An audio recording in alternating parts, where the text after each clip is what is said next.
그러므로 우리는 예수로 말미암아 항상 찬송의 제사를 하나님께 드리자. 이는 그 이름을 증언하는 입술의 열매니라. 오직 선을 행함과 서로 나누어 주기를 잊지 말라. 하나님은 이 같은 제사를 기뻐하시느니라.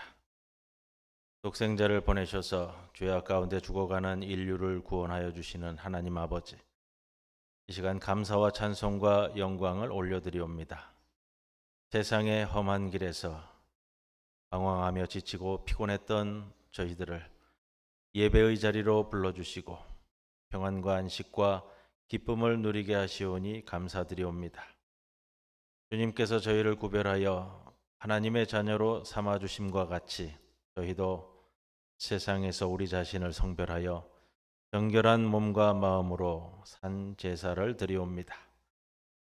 삼위일체 거룩하신 하나님, 아벨이 믿음으로 드린 제사를 기쁘게 받으신 것처럼 온 정성을 다하여 드리는 우리의 예배를 기쁘게 받아 주시옵소서.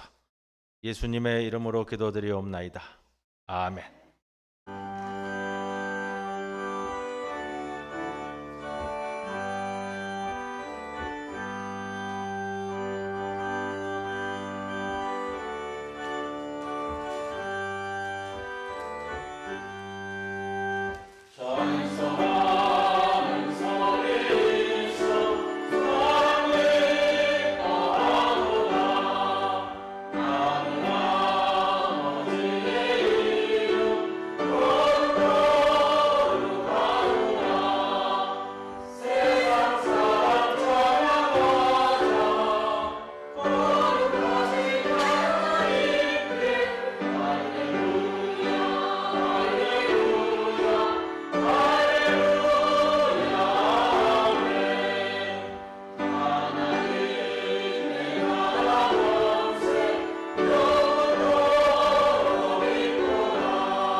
하나님이여, 주의 인자를 따라 내게 은혜를 베푸시며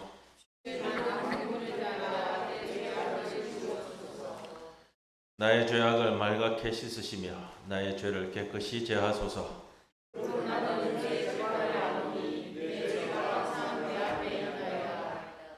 내가 주께만 범죄하여 주의 목전에 악을 행하였사오니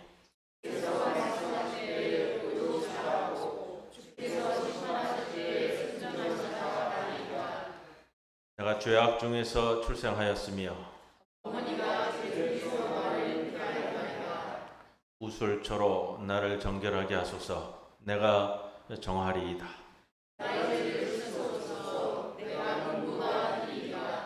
하나님이여, 내 속에 정한 마음을 창조하시고 아멘. 전능하사 천지를 만드신 하나님 아버지를 내가 믿사오니 그 외아들 우리 주 예수 그리스도를 믿사오니 이는 성령으로 잉태하사 동정녀 마리아에게 나시고 본디오 빌라도에게 고난을 받으사 십자가에 못 박혀 죽으시고 장사한 지 사흘 만에 죽은 자 가운데서 다시 살아나시며 하늘에 오르사 전능하신 하나님 우편에 앉아 계시다가 저희로서 산 자와 죽은 자를 심판하러 오시리라. 성령을 믿사오니 거룩한 공예와 성도가 서로 교통하는 것과 죄를 사하여 주시는 것과 몸이 다시 사는 것과 영원히 사는 것을 믿사옵나이다. 아멘.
찬송 받으시기에 합당하신 하나님, 주님의 한없는 은혜로 저희를 구원하시고 자녀 삼으셔서 이 시간 주님 전에 나와 살아계신 하나님을 찬양하며 부활절 7째 주일 예배를 드리게 하시니 감사합니다.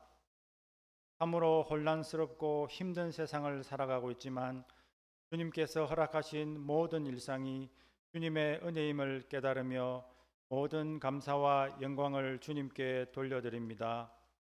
주님의 자녀된 저희들이 시간, 신령과 진령으로 드리는 이 예배를 기쁘게 받아주시고 성령 충만함으로 채워주시옵소서. 우리의 연약함을 아시는 하나님, 지난 일주일 동안 저희는 주님의 마음을 닮아가지 못하고 이웃에 대한 편견과 교만과 이기심으로 가득 찬 생활을 하였습니다. 서로 사랑하라고 하신 주님의 가르침을 멀리하고 자신의 욕망대로 살아왔음을 고백합니다. 시간 머리 숙여 저의 모든 죄와 잘못을 고백하고 뉘우치오니 주님의 보혈로 씻어주시고 용서하여 주시옵소서. 사랑의 하나님, 가정의 달 5월을 보내면서 저에게 허락하신 가정의 소중함을 돌아보게 하시니 감사합니다. 간절히 바라옵기는 온 성도들의 가정에 믿음의 반석 위에 든든히 서가는 가정이 되게 하시며 오직 하나님만 의지하며 굳건한 믿음으로 나아가는 가정이 되도록 역사하여 주옵소서. 자녀들의 삶을 평탄한 길로 인도하여 주시며 그들이 하나님 나라와 영광을 위하여 헌신하는 주님의 일꾼으로 쓰임받도록 인도하여 주시옵소서. 참으로 믿음을 지키기 어려운 이때에 주님께서 각 가정 가운데 생명의 능력과 성령의 충만한 기름을 부어주셔서 오직 주님께서 주시는 힘과 능력으로 맡겨두신 귀한 사명을 잘 감당하는 가정이 되도록 함께하여 주시옵소서. 교회의 머리 되시는 하나님, 저희 부산 중부교회가 이 지역에서 교회가 감당해야 하는 역할을 충실히 감당하는 교회가 되길 원합니다. 저희 교회가 어둡고 혼탁한 시대에 등불을 밝히고 복음과 같이 이 사회를 변화시키는 데 쓰임 받기를 원합니다. 또한 소외된 이웃에게 사랑을 전하며 주님을 증거하는 교회로 계속 나아갈 수 있게 성령께서 함께 하시고 이끌어 주시옵소서. 오늘 말씀을 선포하시는 목사님 영육간의 강건함을 허락하셔서 주님께서 맡겨주신 말씀을 담대히 선포할 수 있도록 인도하여 주시옵소서. 말씀을 듣는 온 성도들에게는 주님의 음성으로 말미암아 즐거워하며 순종하는 믿음을 허락하여 주시옵소서. 이 시간 여러 가지 아픔이 있는 성도들을 위해 기도합니다. 일일이 다 고하지는 못하지만 뜻하지 않은 질병으로 경제적으로 고통받고 심적으로 약해져 시험받고 있는 성도들과 특별히 가려 중에 있는 강복단 권사님, 이번 재활 치료 중인 전재경 선생, 나를 위해 기도하며 간호에 힘쓰고 있는 오정선 권사님, 모든 아파하는 성도들에게 함께 하셔서 위로해 주시고 치유해 주시고 아픔을 극복할 수 있는 힘과 용기를 주시옵소서. 정성을 다하여 찬양을 준비한 성가대와 보이지 않는 곳에서 예배와 교회를 위해 헌신하는 모든 이들의 노고를 기억하여 주셔서 은혜 내려 주시기를 바라옵고 원하며 이 모든 말씀 예수 그리스도 이름으로 기도드립니다. 아멘.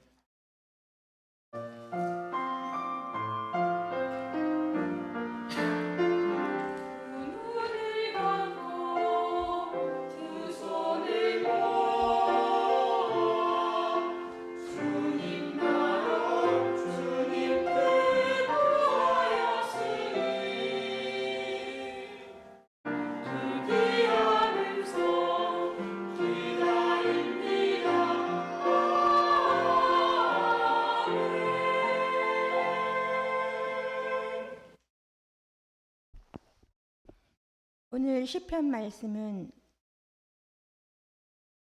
3장 1절에서 4절까지입니다. 여호와여, 나의 대적이 어찌 그리 많은지요. 일어나 나를 치는 자가 많으니이다. 많은 사람이 나를 대적하여 말하기를 그는 하나님께 구원을 받지 못한다 하니이다. 여호와여, 주는 나의 방패시요 나의 영광이시요 나의 머리를 드시는 자이시니이다. 내가 나의 목소리로 여호와를 부르짖으니 나의 성산에서 응답하시는도다. 이는 하나님의 말씀입니다. 아멘.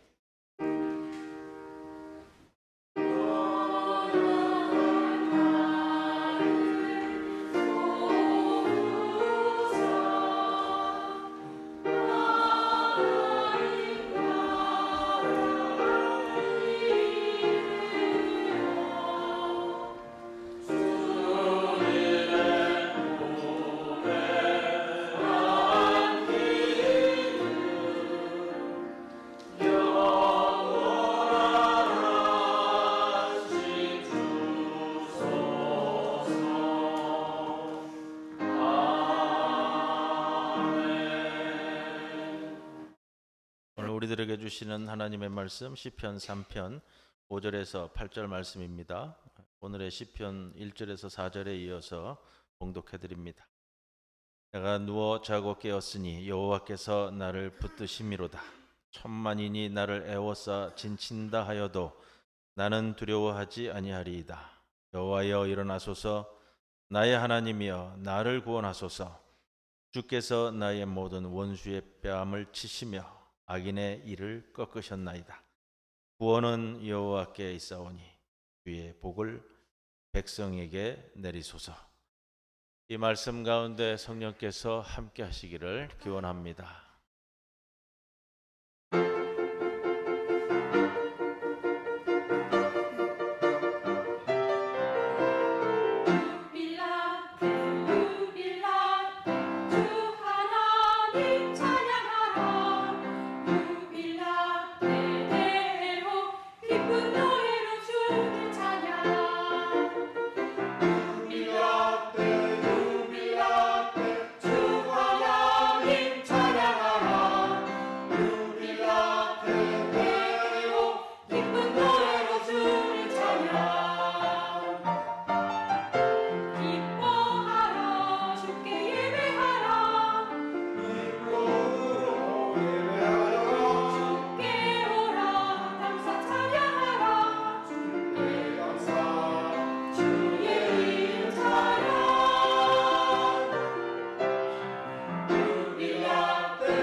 구제라고 붙었는데 다윗의 시편입니다. 시편은 모두 150편으로 구성되어 있는데요. 그중에 저자를 기술하고 있는 시편이 101편입니다. 그리고 다윗의 시편이다라고 다윗의 이름을 걸고 있는 시편이 그 중에서 또 73개가 됩니다. 다윗의 시편이라고 이름 붙은 시편들은 아마 다윗이 직접 지은 것도 있고요. 뭐 관습인 것 같습니다.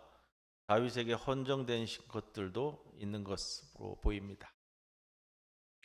오늘 시편 3편 여러분 다윗의 시로 구분되어지는 넓은 의미로서 이야기되어지는 73편의 다윗의 시편 중에 가장 먼저 등장하는 시편이에요. 그만큼 의미가 좀 있습니다. 왜 시편 편집자가 다윗의 시편 중에서 가장 먼저 이 시편을 앞에다 놓았을까? 물론 시편 1편도요 다윗의 시편으로 이야기되어지지만 부제가 붙어 있지는 않아요. 그래서 부제가 붙은 것 중에서는 아마 시편 3편이 다윗의 시편으로 구분되어지는 가장 첫 번째 시편이라는 데 의미가 있을 것 같습니다. 시편 말씀 참 좋아요. 우리가 성경 봉독 같이 하고 있는데 1년 매일매일 제가 시편 말씀은 뒤에 덧붙여 놨습니다. 아시죠? 시편 말씀을 대하다 보면 만남도 있고 고요한 하나님의 음성도 있고 먼저 걸어갔던 우리 신앙 선조들의 간구도 있고 고민도 있고 부르짖음도 있고 시편 말씀에는 많은 것들이 담겨져 있습니다. 우리 교회 사택이 있는 영주동에서요 그 뒷산을 보면은 그 충원탑이 있죠. 충원탑 뒤에가 구봉산입니다.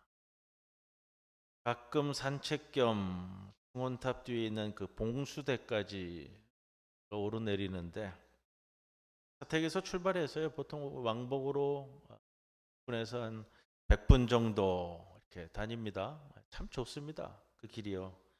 중간중간에 뭐 전나무 군락지도 있고 뭐 잣나무 군락지도 있고 요즘은 또 제일 산길을 타면은 제일 아름다운 때인 것 같습니다. 이름 모르는 여러 나무들도 참 많고요. 새소리도 들리고요. 곧게 서 있는 나무들도 있고 이리저리 휘어 더 멋있는 나무들도 있습니다.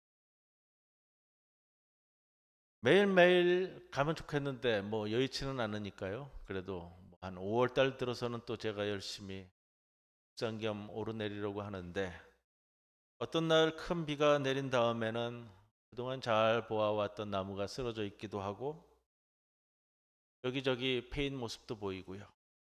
나무들을 보면서 참 아름답다, 귀하다라는 생각을 하면서도요.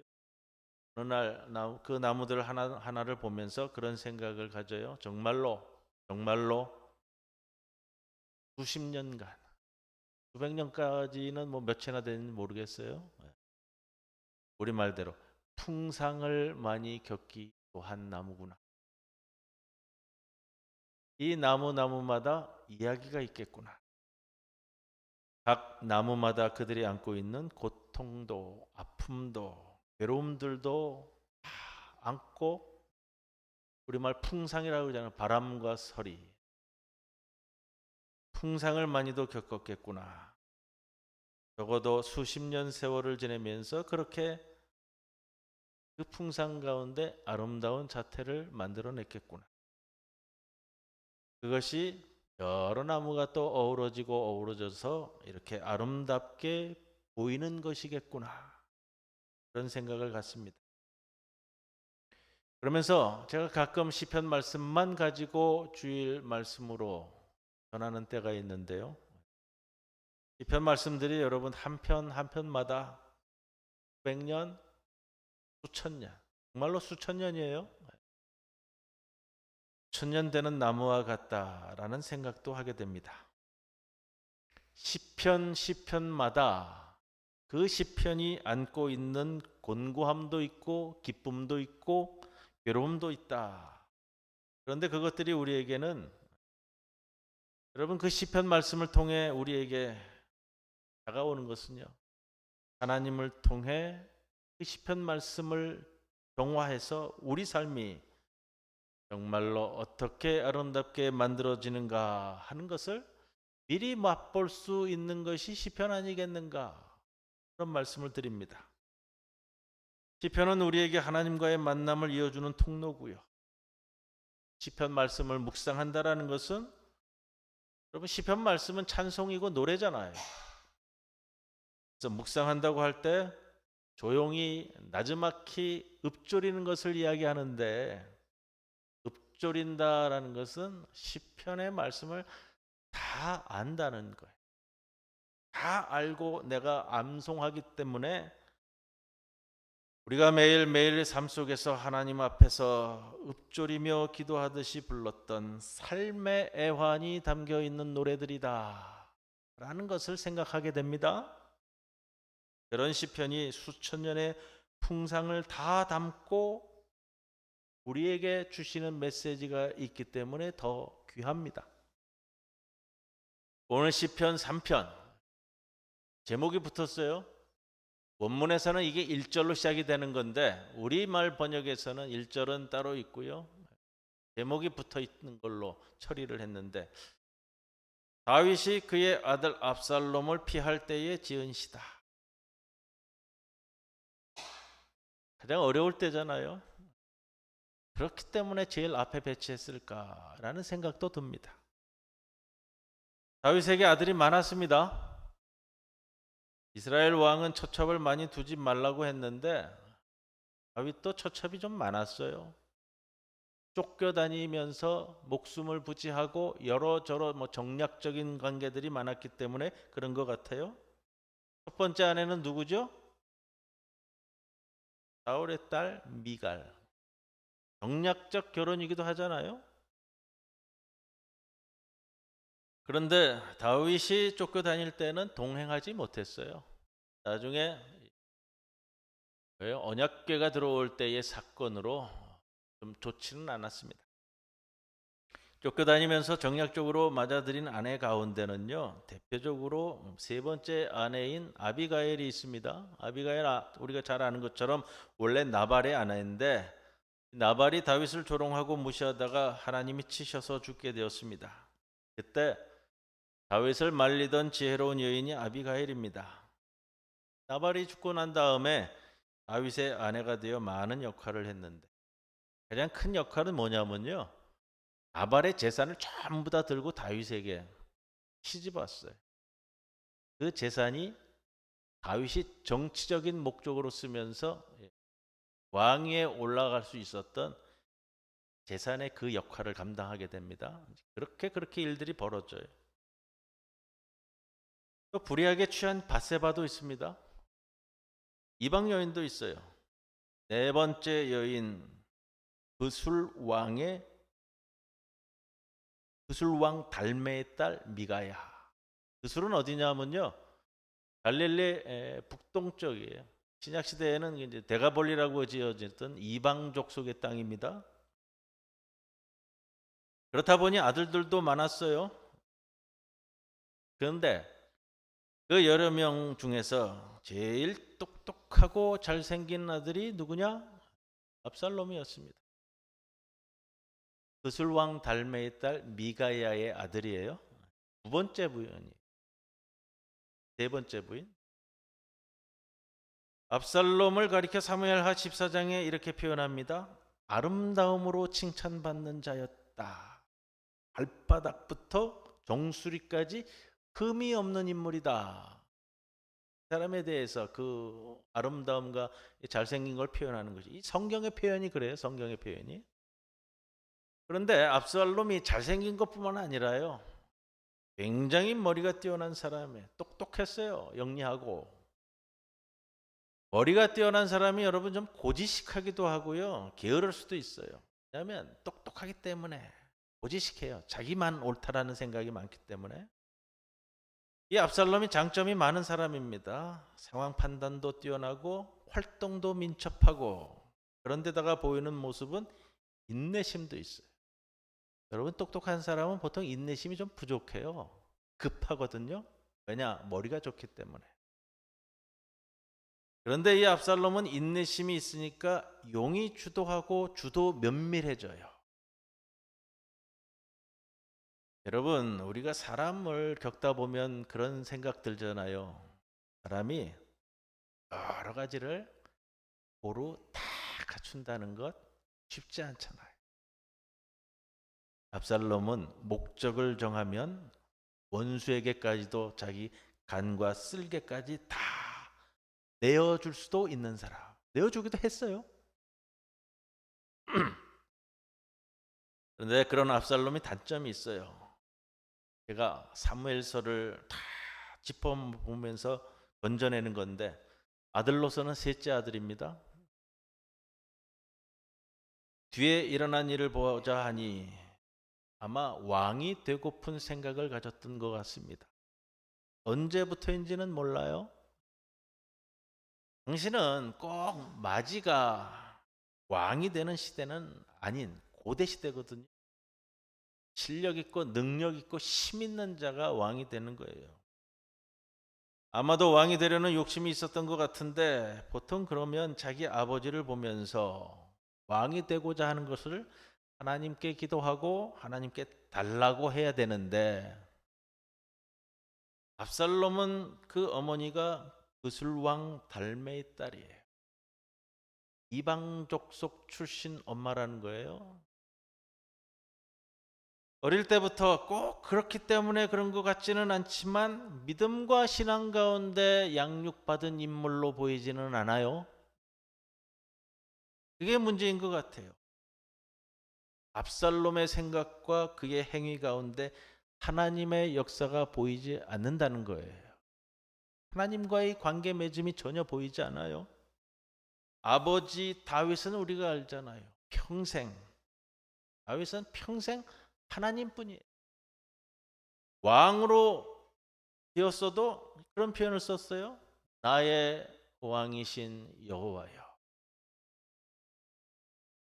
내가 왕이지만 여호와 하나님이 이 이스라엘과 나의 왕이시다. 이 신앙 고백을 가지고 있잖아. 다윗은 잘못을 저지르고 엎드릴 때도 하나님을 제일 먼저 찾는 그런 인물이었습니다. 거기에 비해 아들 압살롬은 오로지 자기의 능력과 수단과 방법을 가지고 왕이 되고자 하던 인물이라는 거예요. 압살롬의 이 세계적 이 세계관, 이 프레임 속에는 여러분 하나님의 뜻을 구하거나 무릎을 꿇거나 기도하거나 하는 장면이 보이지를 않아요. 어느 날 그런 가운데 사건이 터졌습니다. 다윗의 맏아들이죠. 형제들 가운데는 제일 맏형, 제일 큰 형이에요. 제일 큰 형님. 암논입니다. 암논이 압살롬의 누이 동생 다말을 좋아했어요. 배달은 형제가 아니고 배달은 남매가 아니잖아요. 오빠인 압살롬이 굉장히 잘생겼다고 성경에 나오는 것을 보면 그 여동생인 누이 동생 다말도 또 한 미모하는 여인이었을 것이다. 이렇게 생각해 볼 수 있습니다. 그런데 암논이 배다른 누이 동생을 탐해서 병이 날 정도입니다. 그런 암논의 마음을 읽고 옆에서 툭 치고 들어오는 사람이 있어요. 그건 성경을 보면서는요, 그런 것들을 이렇게 캐치하실 수 있으셔야 돼요. 이게 고대 사회든 지금이든 마찬가지라고요. 친구인 요나답이 암논의 마음을 읽고 툭 치고 들어오는데 항상 세상은 그런 것 같아요. 나쁜 일에는요, 내 편 들어주는 이가 많아요. 욕하고 험담하고 이러는 일에는요, 내 편 들어주는 이가 많다는 거예요. 세상 일에서. 네, 교회에서도 그래요. 여러분 조심하셔야 되고 성경을 보면서는 그런 것들을 캐치하실 수 있으셔야 돼요. 좋은 일을 할 때는요, 내 편 들어주는 일이 적어요. 나쁜 일에는 내 편 들어주는 이가 많다고요. 살아보시면서 아시잖아요. 사무엘하 13장에 그렇게 잘못된 마음을 가지고 있으니까 암논을 부추기는 사람이 있었다는 거예요. 요나답. 아버지 다윗 왕에게 네가 아프다고 말해라. 그리고 다말이 와서, 압살롬의 누이 동생이죠. 다말이 와서 떡이라도 먹여주면 좋겠다. 이렇게 말씀드려라. 아버지 다윗이 다말을 보내주죠.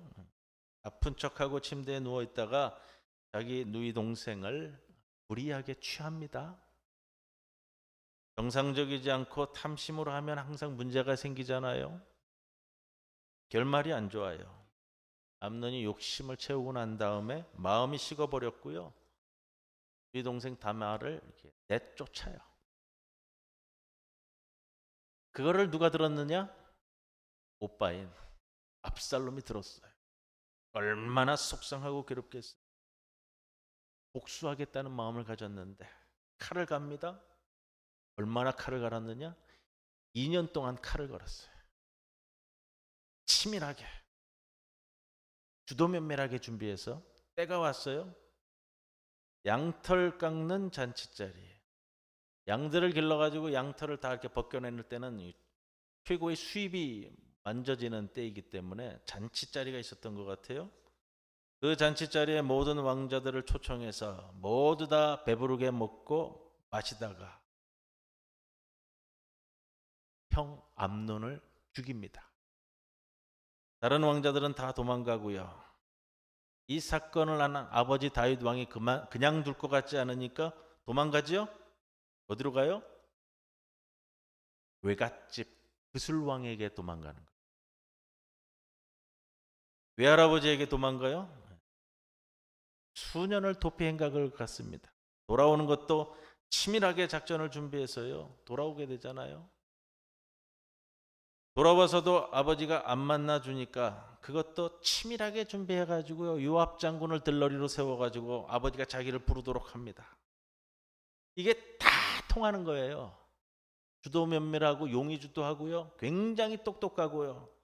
인내심을 갖고 이게 뭐 한 달, 두 달 내에 이루겠다 이것이 아니고요. 수년 동안 한 가지 사건 다 이루어가는 거예요. 그리고 나서 생각하는 것은 내가 왕이 돼야 되겠다. 아버지하고는 화해 한 척 만들어 놓고서 왕이 되기 위해서 백성들의 마음을 삽니다. 산다라고 표현하는 게 맞을 것 같아요. 백성들의 마음을 얻는 것과 사는 것은 다른 것이죠. 우리 사회에서도 그렇잖아요. 국민들의 마음을 얻는 것은요, 저희가 열심히 해서 잘해서 감동을 받아서 백성들이 마음을 주는 것은 백성들의 마음을 얻는 거예요. 매스컴을 이용하고 온갖 불의한 방법을 동원하고 조작하고 해서 하는 거는 사는 거란 말이에요. 압살롬은 어떻게 백성들의 마음을 샀어요? 백성들의 송사, 이 재판에 끼어들었어요. 재판에 끼어들어서 네 말이 맞다. 네가 재판에 이긴다. 이거를 한 해, 두 해가 아니라 수년 동안 계속 해오는 거예요. 오늘 주보 표지에 보면 압살롬의 유화 정책, 그래서 칼라로 하나 담아놨는데 압살롬에 대한 성화를 찾으니까 이 마지막 전투 장면에서 이 머리가 끼어서 죽는 장면은 많이 있는데 압살롬을 이렇게 표현한 그림은 참 어렵게 하나 찾았습니다. 아버지 다윗에게 향한 백성들의 마음을 자기에게로 돌려놓고 왕이 되려고 합니다. 왕이 되려면 뒷받침되어야 되는 게 있죠. 군사력이 뒷받침되어야 돼요. 중요한 장수들을 자기 쪽으로 다 돌려놓고 아마샤라는 장군을 대표로 세웁니다. 오사꾼도 있어야 하잖아요. 이 모든 일을 다 조율할. 현대식으로 얘기하면 작전 참모입니다. 모든 일에. 유비에게 있는 제갈공명 저리가 할 사람 아히도벨이라고 있어요. 사무엘 16장 23절에는 아히도벨에 대해서 이렇게 표현해요. 아히도벨이 내는 계략은 사람이 하나님께 물어서 받은 것이라. 이렇게 말할 정도였어요. 그러니까 아히도벨의 계략이 뭐 제갈공명은 저리 가라 할 정도고요. 그 계략은 하나님이 직접 주신 계략이다 할 정도의 인물이라는 거예요. 이 사람도 근데 원래는 다윗 왕의 사람이죠. 아히도벨이 그런데 압살롬 편에 서요. 압살롬의 준비 과정과 그렇게 되어서 압살롬 편에 선 사람들을 보면 죄다 전부 원래는 다윗의 신복들이에요. 그걸 보면서 느낄 수 있는 것은요, 이 압살롬이 사람을 끌어들이고 포섭하는 데 있어서는 정말로 어찌할 수 없는 굉장히 뛰어난 인물이라는 거예요. 아버지의 사람들까지도 자기 사람으로 다 끌어들인단 말이에요. 압살롬이 그렇게 준비가 다 되었어요. 헤브론에서 예루살렘으로 진격해 온다고 나옵니다. 헤브론은 유다 지파의 수도예요. 유다 지파의 본거지고요. 유다 지파는 다윗 왕의 출신 지파예요. 유다 지파도 다 손에 넣었다라는 거예요. 실제로 다윗 왕의 부인 중에 유다 지파 사람도 있는데, 압살롬은 실제로 얘기하면 어머니는 이방 족속 구슬 왕의 딸이잖아요. 그런데도 얼마나 노력을 했는지 유다 지파도 전부 다 넘어왔어요. 나중에 전쟁 끝나고 나서 보면은요, 다윗 왕이 이 전쟁이 끝나고 환궁을 해야 되는데 아무도 모시지를 않아요. 그래 모시지를 않아 가지고 다윗 왕이 환궁을 못 해요. 왜냐? 유다 지파까지도 그때 전쟁에 졌음에도 불구하고 전부 다 압살롬 편에 섰기 때문에요. 모시려고 생각을 안 하는 거예요. 그 장면도 나중에 나옵니다만, 압살롬이 반역해서 진군해 오는데 그 규모와 세력과 무엇보다도 백성들의 지지를 보니까 신하들이 다윗 왕에게 보고하는 거예요. 우리 도망가야 됩니다. 왕이시여, 도망가야 됩니다. 다윗이 원래 그렇게 살던 사람이 아니잖아요. 사울 왕 때야 왕이었으니까 도망 다녔지만 왕이 된 후에 이렇게 도망 다녀 본 적이 없어요. 그런 사람이 아니라는 거예요. 모든 상황이요, 여러분, 이 전쟁은 시작조차도 못하는 전쟁이라는 거예요. 그래서 왕궁을 비우고 밤에 기드론 시내를 건너서 야반 도주를 해요. 왕이 어디로 도망갔어요? 감람산을 넘어서. 그 장면이 나와요. 그리고 광야로 다시 도망가요. 그 옛날 사울 왕으로부터 자기가 쫓겨다니던 유대 광야로 도망갈 수밖에 없는 거예요. 다윗의 마음을 읽는 거예요. 수십 년 만에 또 그 길을 가니까 얼마나 처량해요. 노구를 이끌고. 사울 왕에게 쫓겨갈 때야 젊은 시절이에요. 그렇게 쫓겨나가면서 광야에서 불렀던 기도가 오늘 시편이 되는 거예요. 소설이 좀 길었는데요, 그 마음을 읽을 수 있어야 오늘 시편이 이제 가슴에 다가오기 때문에 그렇습니다. 1절 보시면 정말로 이 되돌릴 수 없는 상황이 벌어지는 거예요. 1절에 이렇게 되죠. 여호와여, 나의 대적이 어찌 그리 많은지, 일어나 나를 치는 자가 많으니이다. 6절에 보면 또 표현해요. 천만인이 나를 애워싸 진친다고 할지라도. 압살롬을 따르는 군대의 숫자가 어마어마했다는 겁니다. 여러분, 전쟁이라는 관점에서 보면 이길 수 있는 전쟁이 절대 아니라는 거예요. 주변의 모든 상황들이 다윗에게 불리해요. 다윗 따라서 나온 이들은 대부분이 누구냐 하면 궁에서 활 들던 이들이에요. 대부분. 군대라고 해봐야 경호원들이 대부분이고, 모사꾼도 없어요. 먹을 것도 없어요. 모든 게 불리한 거예요. 그런데 이 시편 오늘 3편이, 다윗의 시편, 이 시편 3편이 다윗에게 가지고 있는 이런 환경적 요인도 이렇지만요, 내면의 깊은 비참함이 다윗에게 보여요.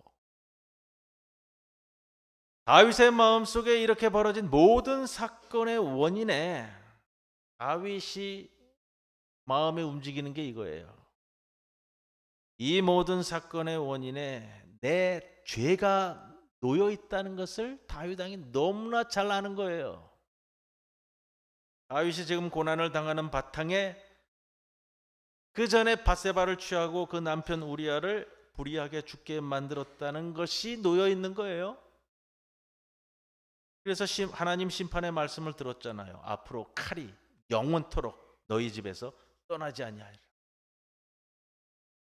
압살롬의 반역이 왕이 되고자 하는 욕심이기도 하지만 이 사건의 뿌리까지 쳐들어가다 보면 다윗이 자기가 저지른 잘못들이 놓여 있다는 것을 깨닫는 거예요. 다시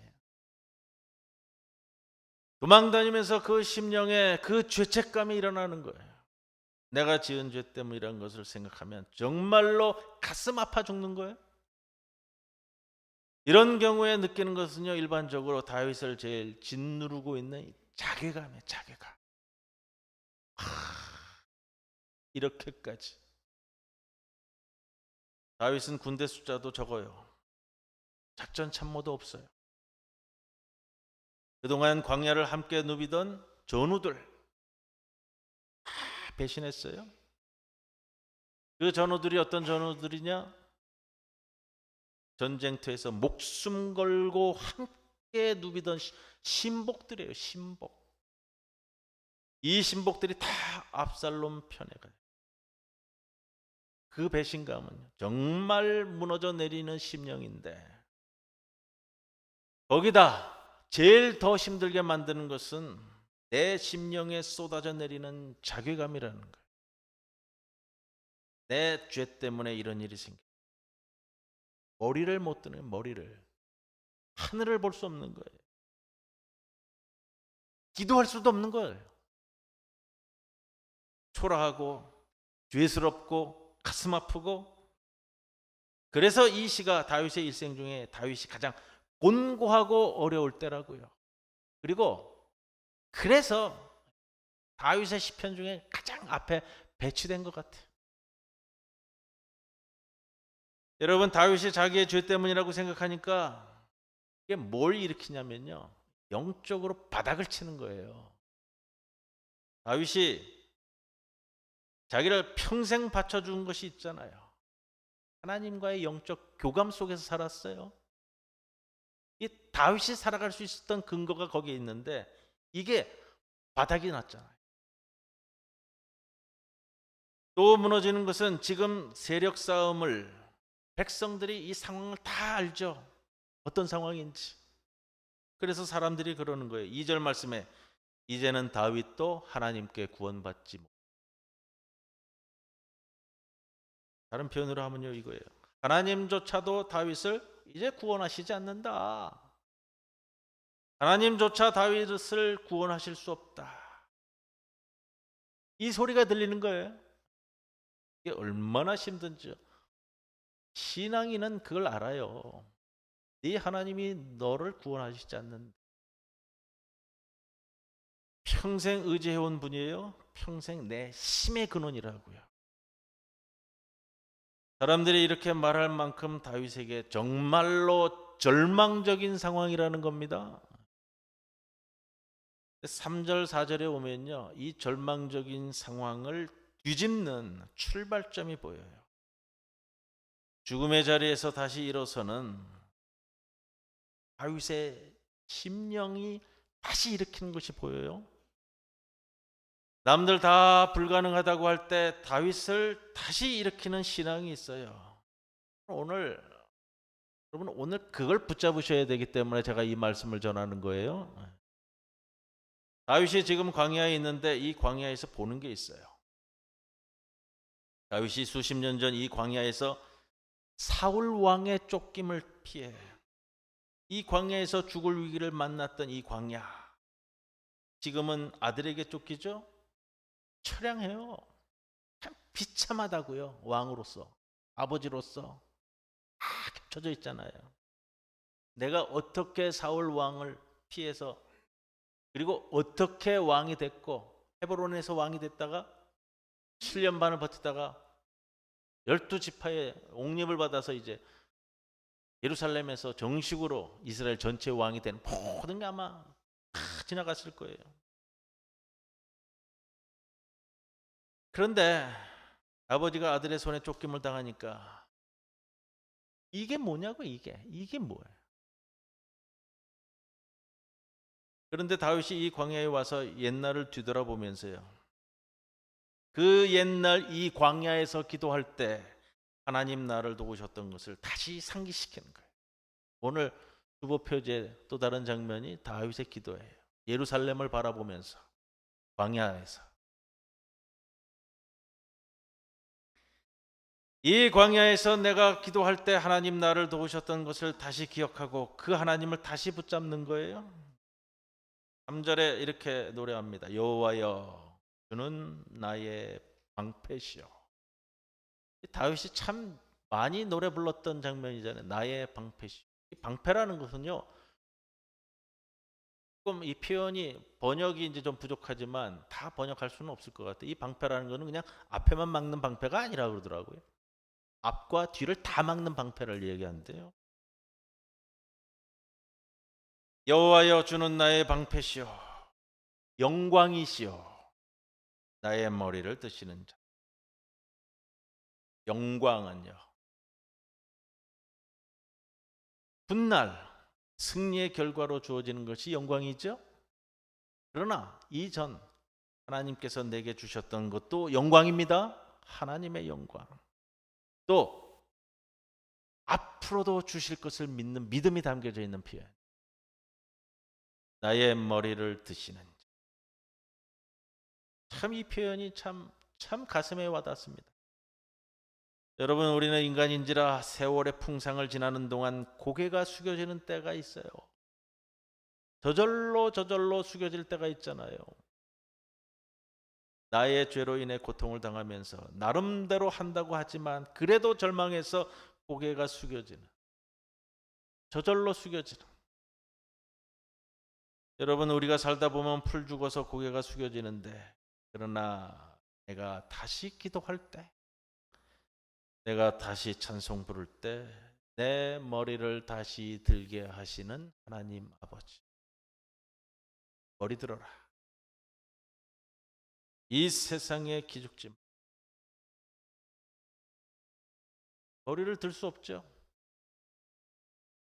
내 형편, 내 이 꼬라지로는 정말로 여러분 머리를 들 수 없는데 하나님께서 다시 말씀하십니다. 머리를 들라.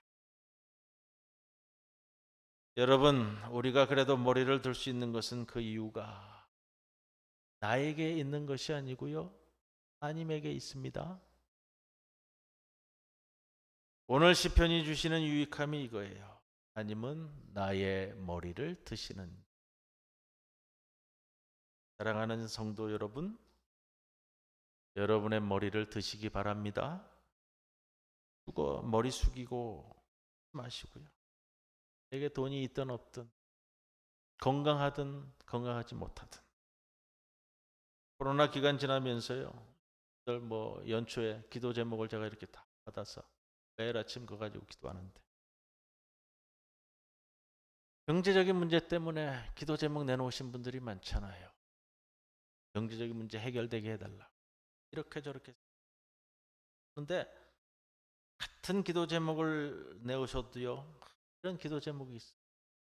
경제적인 문제로 제가 시험 당하지 않게 해주옵소서. 하나님이 이 기도 제목을 들으셨으면 어떤 마음이실까? 하나님, 경제적인 문제로 인해서 제가 시험 당하지 않도록 해주옵소서. 나 때문이 아니고 하나님이 내 머리를 들게 하실 줄로 믿습니다. 전쟁에 패배한 장수가 고개를 숙이는 겁니다. 하나님께서 우리의 머리를 들게 하는 것은, 여러분, 가장 불리한 상황에서요, 모든 이들이 다윗이 다 진다고 했는데 하나님께서 개입하시면 다윗을 이기게 하십니다. 그 내용은 사무엘하의 내용이 있고요, 예전에 함께 나누었었는데, 정말로 기적적으로 이기게 하시는데, 그 승리의 소식이 오기 전에 다윗이 광야에서 기도하면서 이 찬송 4절에 내가 놓여 있는 광야가 또다시 내게 고난의 땅이고 아픔의 땅이고 죽음의 땅이지만 이렇게 노래 부릅니다. 내가 나의 목소리로 여호와께 부르짖으니. 이 담고 있는 표현이 있어요. 나의 목소리로 부르짖는다. 우리가 그냥 쓸 때는 내가 여호와께 부르짖으니 이렇게 갈 텐데 나의 목소리. 영어 성경은 이걸 빼버렸어요. 영어 번역이 미숙한 것 같아요. 이번에는 원문을 보니까 내가 나의 목소리로 여호와께 부르짖는다. 이 함축하고 있는 뜻이 큰 것 같아요. 그가 성산에서 응답하셨도다. 그 장면을 담고 있는 게 오늘 표지예요. 뒤에 보면은 성산까지 하나님 보좌까지 다 그려내고 있어요. 1500년대 그림인데. 그의 성산에서 응답하셨도다. 응답하셨다라는 것은 반복해서 일어나는 동사 표현을 담고 있습니다. 과거에도 응답하셨고 지금도 응답하시고 내일도 응답하실 것이다 라는 믿음을 담고 있는, 우리말 동사 표현은 그게 어렵지만 히브리어에서는 가능한가 봐요. 여러분, 이 신앙이 믿어 의심치 않고 부르짖고 기도하는 모습입니다. 여러분의 삶의 현장은 어떻든지 여러분 손자리가 광야라 할지라도 부르짖고 기도하는 자리가 되시기를 바랍니다. 그때 하나님께서 응답하십니다. 그 옛날 내가 광야에 있을 때, 그때 부르짖을 때에 나에게 응답하셨던 것처럼요. 여러분, 여러분의 광야를 지내오는 동안, 여러분의 신앙의 여정 동안 평생을 달려오시면서 모두 다 그 경험과 심령을 가지고 계시잖아요. 그런데 오늘의 자리가 다시 광야라 할지라도 그 전날 광야에서 부르짖었더니 응답 주셨던 그 경험을 가지고 기도하고 믿는 자는 그 하나님의 응답에 이런 모습을 보이는 겁니다. 5절 표현이 오늘 제가 제목으로 담았는데, 내가 누워 자고 깨었다. 내가 누워 자고 깨었다. 여러분, 지금 이게 잠이 오는 형편이에요. 지금 다윗이 그 나이에, 뭐 막말로 얘기하면 그거예요. 그 나이에 내가 지금 이 형편에 이 꼬라지 당하면서 여기까지 왔는데 지금 광야에서 노숙해야 되잖아요. 노숙. 여러분, 고난과 고통 가운데 있으면 어떻게 잠이 와요? 여러분 다 경험하셨잖아요. 여러분, 근데 아직 전쟁이 벌어지지도 않았어요. 일어나지도 않았다고요, 전쟁이. 걱정이 태산 같아요. 따라 나온 궁녀들이 여기저기서 훌쩍거리면서 우는 소리가 다윗 왕의 마음을 후벼 파요. 그러나 다윗은 어때요? 나는 누워서 잘 자고 잘 깨서 잘 일어나 앉았다. 이렇게 노래한다고요. 왜요? 여호와께서 나를 붙들고 있으니까. 이 신앙을 다시 세우는 거예요. 나는 그것 아니니까. 6절에 천만인이 애워싸도 나 두렵지 않다. 8절에 이 노래를 나는 부르겠다. 구원은 여호와께 있사오니 주의 복을 주의 백성에게 내리소서. 나는 이 노래를 부르리라. 여러분, 오늘 시편 3편의 결론은 이겁니다. 다윗이 8절에 이 노래를 부르고 싶은 거예요. 이제 구원은 여호와께 있사오니 주의 복을 주의 백성에게 내리소서. 이 찬송을 부르고 싶은 거예요. 저와 여러분의 구원은 하나님께 있습니다. 여러분, 우리가 곤고함 가운데 우리가 살아가지만 여러 가지 다, 여러분 요즘 뭐 정기 신방 기간인데 다 가정마다 개인마다 다 말로 할 수 없는 아픔이 다 있으시잖아요. 우리 모두 한 사람 한 사람이 대적들 가운데 둘러싸여 있지만 우리의 구원은 하나님께 있다고 노래 부를 수 있다면 권능의 하나님께서 여러분을 붙드실 것입니다. 8월 마지막, 8절 마지막 주의 복을 주의 백성에게 내리소서. 우리 주 하나님 아버지께서 이 장소에 참석한 그리고 고개 숙인 모든 성도들의 가정에 복 내려 주셔서 여러분의 고개를 들게 해 주실 것을 간절히 축원의 말씀으로 드립니다. 주여 아버지, 오늘도 광야에 놓여 있는 주의 백성들을 기억하옵소서. 경제적으로 건강으로 여러 가지 어려움에 놓여 있는 주의 백성들의 부르짖음에 응답하시사 우리를 다시 붙드시고 여호와여 일어나옵소서. 나의 하나님이여 나를 구원하옵소서. 주의 백성에게 복 내려 주옵소서. 예수님의 이름으로 기도드리옵나이다. 아멘.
11조 봉헌했습니다. 손동철 장로님, 김정자 권사님, 강용준 신현화 집사님, 문영선 집사님, 주님 은혜 감사드립니다. 이수정, 이준호 집사님, 신방 받음을 감사드립니다. 문영선 집사님, 강용준 신현화 집사님, 범사에 감사합니다. 박성민 성도, 친구와 예배드림 감사합니다. 정숙희 권사님, 무명으로 감사헌금 올렸습니다. 기도드립니다.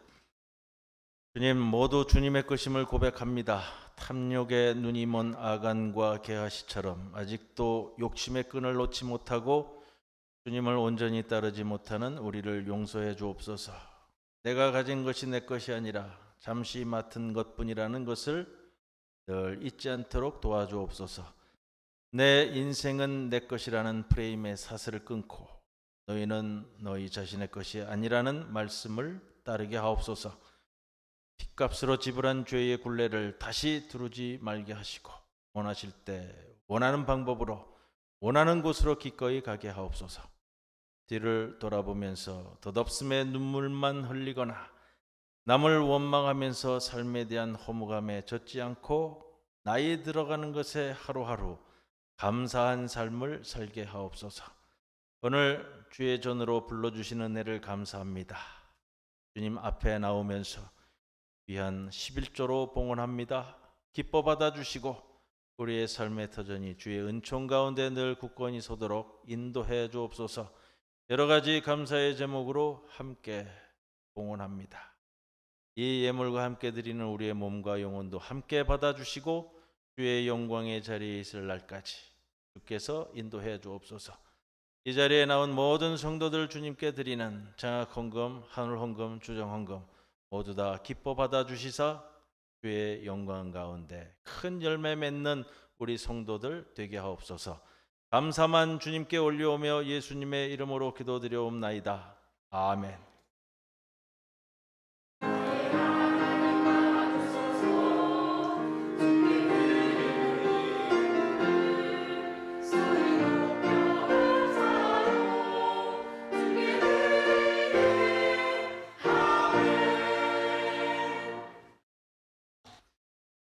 함께 예배드리는 분 소개해드리겠습니다. 우리 여기 에어컨 앞에 계시는데요. 아침에 일찍 오셨습니다. 우리 정숙희 권사님 친구분 되십니다. 최연란 성도님 주님의 이름으로 환영합니다.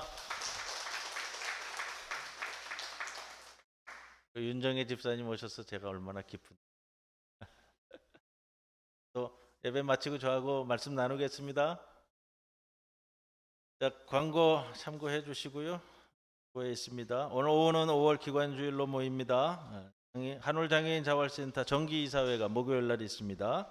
또 해주시고요. 예배위원 6, 7월 예배위원을 예배실 뒤편에 게시해 놨습니다. 보시고 참고하시고요.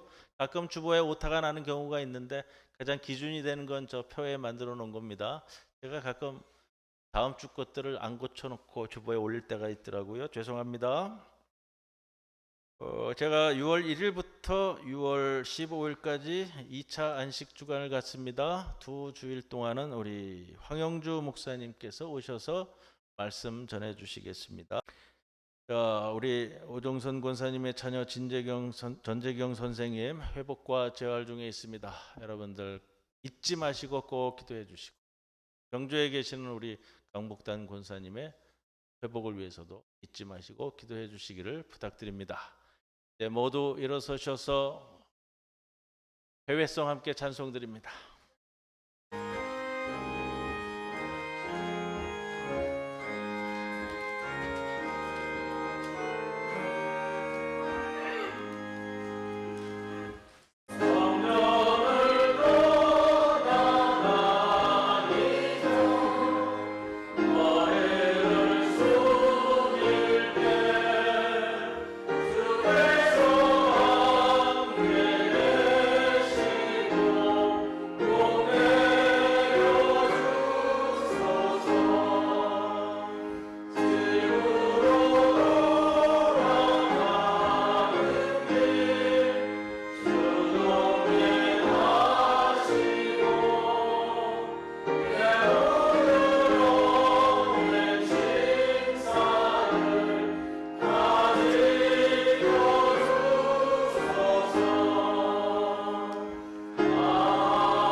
주 예수 그리스도의 크신 은혜와 하나님 아버지의 크신 사랑과 성령님의 함께하심이 오늘도 광야에서 부르짖으며 주의 응답을 기다리며 머리 숙인 모든 성도들 위해 영원토록 함께하실 것을 간절히 축원하옵나이다. 아멘.